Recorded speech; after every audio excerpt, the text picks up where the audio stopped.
오케이. 그럼 슈틸리케가 먼저 나오니까 슈틸리케 이야기부터 해보겠습니다, 여러분. 이 슈틸리케 감독님은 봄프레레나 나온다. 큰일 났다. 막 나온다. 봄프레레 나오고. 곧 있으면 클린스만 나오겠는데. 그러니까 최근에 또 이제 클린스만 감독님 선임이 확정이 되면서 과거에 대표팀을 이끌었던 감독님들이 이제 여러 소환이 됐었어요. 네. 그 중에 이제 슈틸리케 감독님 이야기가 나왔었는데 한국 팬들을 정말 분노케 했던. 그러니까 저는 또 이 역사적인 이 발언 사이에 제가 항상 있었습니다. 처음부터 끝까지 다 경험하신 본 거잖아요. 사람이고 정말요? 그리고 그 카타르 원정을 제가 따라갔기 때문에 음. 나는 그때 기성용 표정을 아직도 잊을 수가 없어. 궁금해요. 그때 이야기 좀 기성용과 해주세요. 손흥민의 어쨌든 그 얘기를 했지만 일단은 제 부분이 있으니까 네. 2014년부터 17년까지 한국을 이끌었고요. 그러니까 당시 선임될 때는 레알의 레전드가 온다라고 약간의 기대를 받았었는데 또 오자마자 아시안컵에서 결승까지 올라가요. 그래서 그때는 역시 레알인가? 근데 기자들 사이에서는 이 새끼 좀 이상하다라는 소리가 그때부터 조금씩 나오기 시작합니다. 그러니까 결승까지 올라가니까 할 말은 없는 거지. 그때 차두리가 되게 막 잘하고 막 이럴 때여서 어쨌든 준우승하면서 이제 했는데 어쨌든 애매모호한 전술 그리고 가장 최악은 그런 그 발언들 그다음에 뭐 트레바키 선수 발탁 물론 이정엽 선수라든가 좀 무명의 선수들을 좀 발탁하는 건 분명히 있지만 좀 너무 고집했다라는 거 좀 변화를 많이 줬어야 되는데 그렇고 또 정말 이해할 수 없는 실언들이 합쳐지면서 역대 최악의 감독으로 꼽히고 있습니다. 원래는 월드컵까지 그러니까 2018 월드컵까지 계약이 돼 있었는데 거의 뭐 쫓겨났고요. 그렇죠. 결국 슈틸리케는 2년 9개월 만에 경질 때문에 쫓겨듯 한국을 떠났는데 더 큰 문제는 이 양반이 이제 이따 얘기 또 얘기할 건데 네. 한국을 떠나서도 말이 많아. 그러니까. 독일 현지에서 엄청 풀더라고 한국에 대해서. 네. 안 좋게 푸니까 자꾸. 우리도 안 좋았어. 이씨. 집안 안 좋은 줄 알고. 네. 실언들을 종합해 보겠습니다. 맨 첫 번째는 이게 제일 진짜 임팩트가 컸던 것 같아요. 우리에게는 카타르에 소리아 같은 공격수가 없었다. 그래서 잘 안 됐다. 자, 일단 제가 그때 현장에 있었는데 제가 네. 이란 원정을 갔었는데 아무튼 좋은 기억은 아닌데 이게 또 어떤 있었냐면 또 저 얘기를 하고 믹스존을 우리가 또 졌잖아. 되게 무기력하게 졌다고. 믹스존을 가서 이제 그때 기성용 선수를 인터뷰를 하는데 우리는 믹스존 따로 기자회견 따로 해요. 네. 그러니까 믹스존 할 때 기자회견이 이제 동시에 또 열렸는데 그때 또 이란이니까 이게 현지에서 이란 애들이 이렇게 잘 이렇게 안 해줘. 그때 막 욕만 더럽게 먹어. 내가 주먹 검사 많이 먹거든 거기서. 근데 어쨌든 하는데 우리나라 같은 경우에는 만약에 그런 상황이면 따로따로 동선을 분리해 주거든. 네. 그런 게 없어. 어쨌든 기성용이랑 저는 대화를 하고 있는 상황이었는데 갑자기 이제 그 얘기가 들린 거야. 하고 내가 이 얘기를 했는데 기성용 표정이 진짜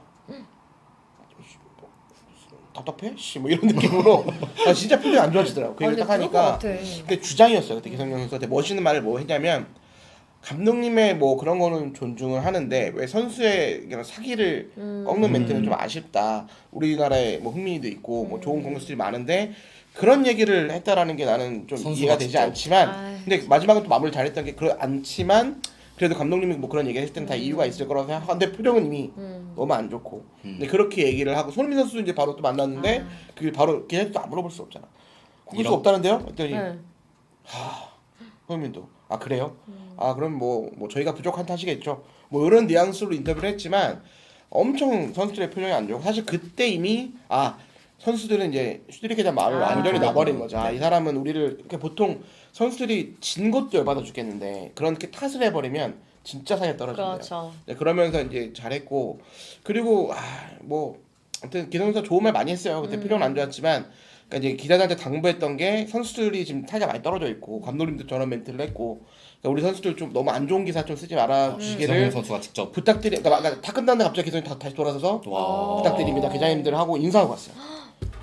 난 그때 역시 주장은 주장이구나. 빅캡 진짜. 근데 아마 가면서 욕 겁나 했을걸. 이 새끼 죽여버렸다.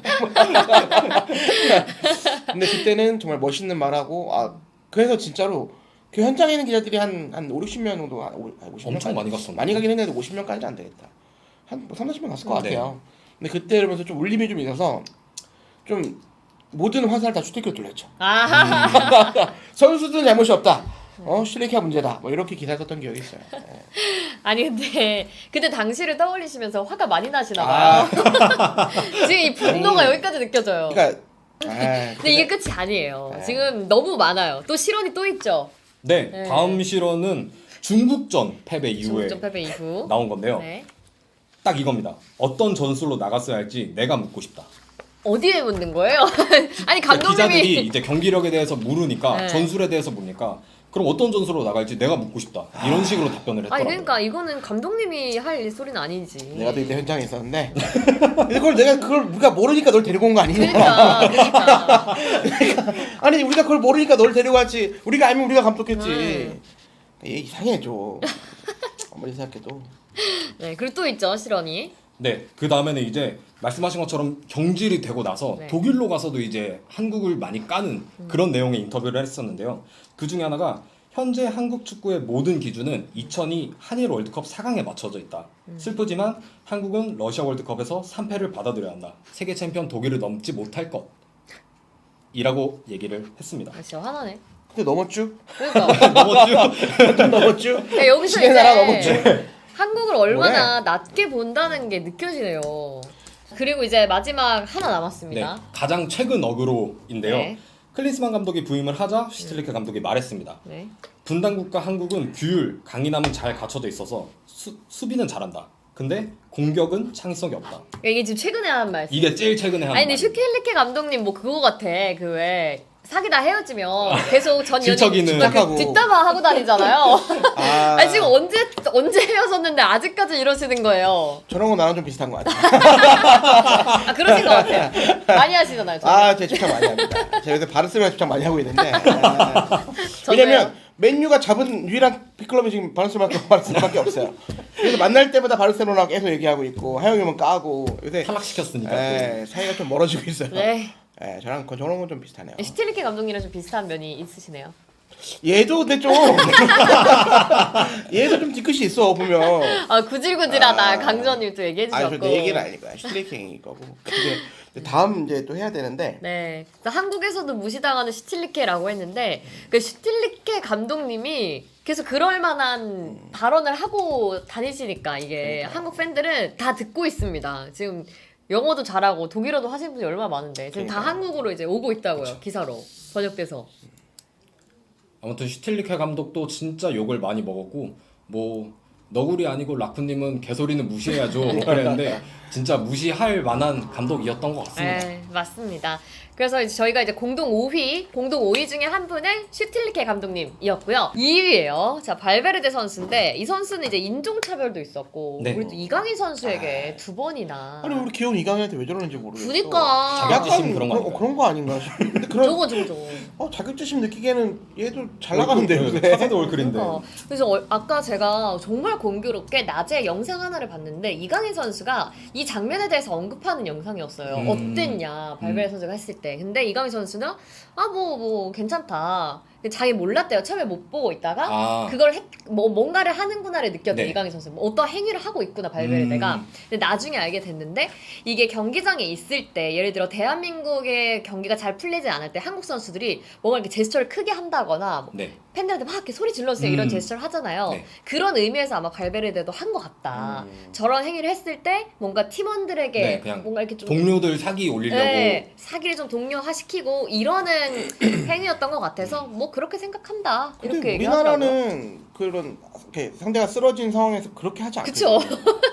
그리고 안 그게 그렇지. 그건 뭔가 매너가 아니죠. 우루과이 팬들이 있는 쪽으로 이걸 한 것도 아니고 동료들도 없는 쪽으로 그냥 하더라고요. 그냥 진짜 관중석 W석에다가 대고 그냥 이렇게 소리를 지르더라고요. 그러니까. 그래서 좀 이해가 많이 안 됐었던 네. 장면이었죠. 그때 이걸 그때 사실 몰랐어 이게. 그러니까 경기장에서 이걸 봤을 때는 저 장면인지 모르고 이제 그 다음에 이제 사진이 공개되면서 이제 논란이 좀 됐었는데 네. 그래서 막 좀 약간 좀 봤을 때 좀 몰랐는데 알고 보니까 되게 기분 나쁘더라고. 아니 근데 그것도- 진짜 개념이 없는 이렇게 말하면 안 되는데 아니 한국이잖아요. 이게 우루과이에서 열린 것들이 한국에서 어떻게 그런 행위를 하죠? 그러니까 나는 좀 이해가 잘 안 되기도 그러니까. 했고 뭔가 좀 왜 저러나 싶으니까 근데 저 때도 이제 근데 발베르데가 저 때도 이미 레알에서 거의 뭐 약간 차세대 월클이랑 불릴 때여가지고 한국 취재들 되게 관심 많은데 믹스는 절대 안 해줘. 하자면 일로 가. 되게 싸가지고. 그러니까 인성이 조금 근본이 좀 그러네. 덜 되는 친구네. 네. 생각해보면 인성이 좀 나빠야 축구를 잘하나? 뭔가 그런 생각이 좀 뭔가 승부욕이 좀 있어야 되나? 이런 생각 잠깐 했는데 당시에 발베르데 선수가 이제 우리나라에 왔을 때 이렇게 이렇게 손으로 양손으로 이렇게 네. 눈을 찢는 이 세리머니를 했었던 거잖아요. 이게 약간 동양인을 비하하는 세리머니. 요것 때문에 이제 굉장히 또 많은 질타를 받았습니다.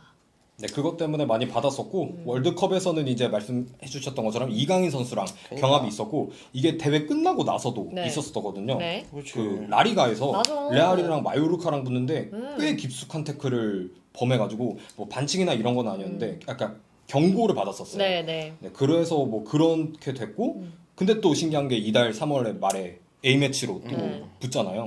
그런 것도 좀 되게 아이러니한 것 같습니다. 그러니까 그때 라리가에서 살인 태클 또 했을 때도 네. 또 이거 포효했잖아요. 네네. 이강인 선수 앞에다 두고 아 진짜 중계하는 너무 화나는 거예요.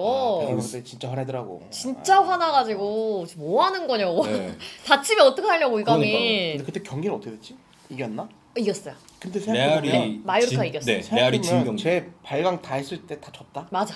그러니까 자기는 자기 맘대로 안 되니까 저러는 거예요. 그리고 그 뭐야 우루과이랑 우리랑 월드컵에서 우리가 물론 비기긴 했지만 우리가 이긴 거랑 다름없는 경기력이었고 경기력. 얘네 떨어졌고 우리 맞아요. 붙었고 맞아요, 우리 맞아요. 올라갔고 그러니까 이게 마을 고개 쌓였다니까. 그리고 그날 경기였나? 그러니까 그 마요르카의 경기였는지 모르겠는데 발베르데 선수가 그 벤치에서 뭐 이렇게 막 의자를 두드리 막 이렇게 막 치는 게 또 한 번 나왔어요. 진짜 막 분노에 휩싸여가지고 막 그 의자 있잖아요. 선수들 네네네. 앉아 있는 거. 네네네. 그걸 막 주먹으로 때리는 벤치에다가? 거예요. 근데 그걸 보고 아마 그 기자회견 같은 데서 질문을 했어요 발베르데한테 그 행위에 대해서 왜 그랬냐고. 그랬더니 발베르데가 자기는 이제 자기 뜻대로 되지 않을 때, 그러니까 승리를 하지 못할 때 너무 화가 난다 이런 이야기를 또 했더라고요. 분노 조절이 좀 있긴 승부욕이 하네. 좀 승부욕이 굉장히 그런 거 과한 같아요. 그런 사람이에요. 근데 우루과이 선수들이 좀 대체로 그런 선수들이 좀 많긴 하죠. 남미 애들이 좀 그렇긴 한 것 같아. 맞아요. 어떻게 뭐 승부욕이라던가 좀 남미 애들이 조금 신경질적인 부분이 그러니까 자기 표현에 대해서 뭔가 거침없이 하다 보니까 그런 것 같고요. 그래서 이제 발베르데 선수가 2위에 위치해 있는데 또 우리 얼마 뒤에 만나잖아요. 네. 우루과이. 네. 이때 보여줬으면 좋겠습니다. 네, 진짜 한국에. 경기력으로 한번 압도를 네. 했으면은 네. 참 좋을 것 같아요. 네. 그러면 좋겠네요. 자,